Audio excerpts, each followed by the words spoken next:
Texas towns are banning stores they don't like. But is it right? I'm Charles Blaine, and this is Texas Tomorrow.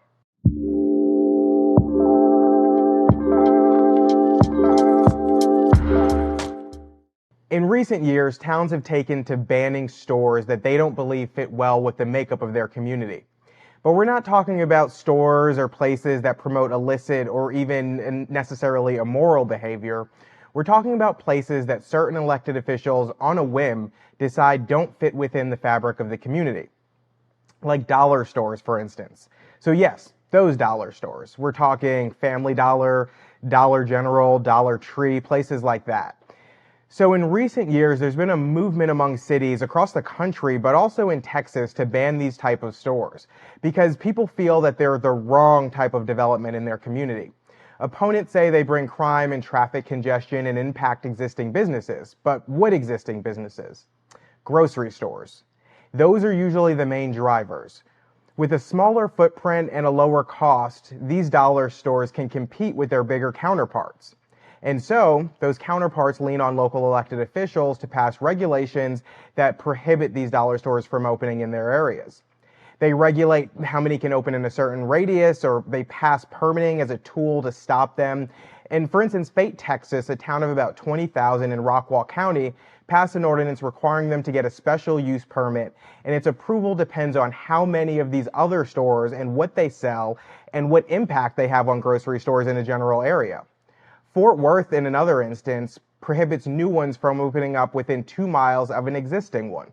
And it has a requirement that 15% of floor space be devoted to fresh produce, meats, and dairy. Manville, Texas, Mesquite, Texas, and the list goes on of these local towns and cities that use zoning laws as their weapon of choice to ban these stores. But banning things doesn't necessarily change behavior, nor does it necessarily help people. People shop at these stores out of proximity or necessity.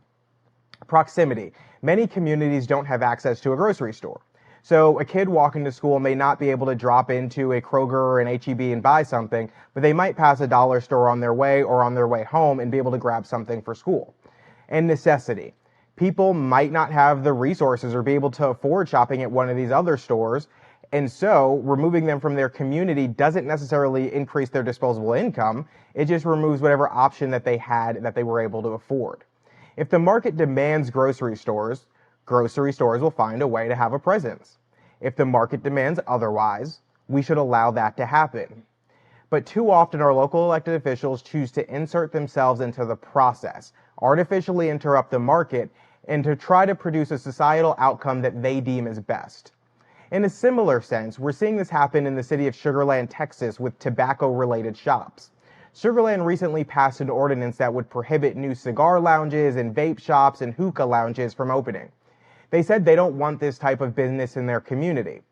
But they're grandfathering or allowing current businesses that sell this stuff to stay in place.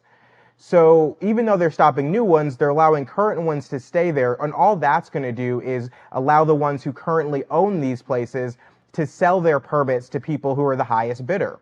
It creates a cottage industry and won't really have the impact that they want it to have. The city, which sits on a highway just outside of Houston, wants to stop kids from smoking, but this ordinance won't stop them from going to the next town over and buying cigarettes. It doesn't change behavior. Now, these are two separate issues, but ultimately the same problem. The idea that we can regulate behavior by using zoning laws or other laws is one that has been proven wrong before, and following this path will prove us wrong again.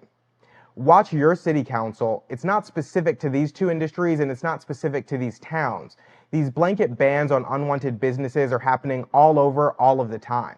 If you're a business owner, they can affect you. If you're a consumer, they can affect you. And if you're neither, then limiting commerce in your city will still affect you. As always, thanks for tuning in. If something is going on in your neighborhood, be sure to let us know. We appreciate you for watching. Make sure you share with your family, your friends, comment, like, and tell us if there's something else that we're missing.